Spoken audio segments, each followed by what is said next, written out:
In this video, I'm going to show you how to change your Instagram notification sound on your iPhone. First, open Settings. Then, scroll down and press Instagram. Then press Notifications. As you can see, there's no option to change the sound. So go back and scroll up and press Sounds and Haptics. Then choose Text Tone.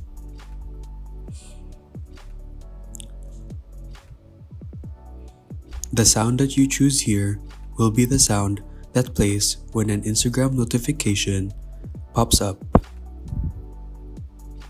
Like the video if you found the video helpful and subscribe for more tutorials.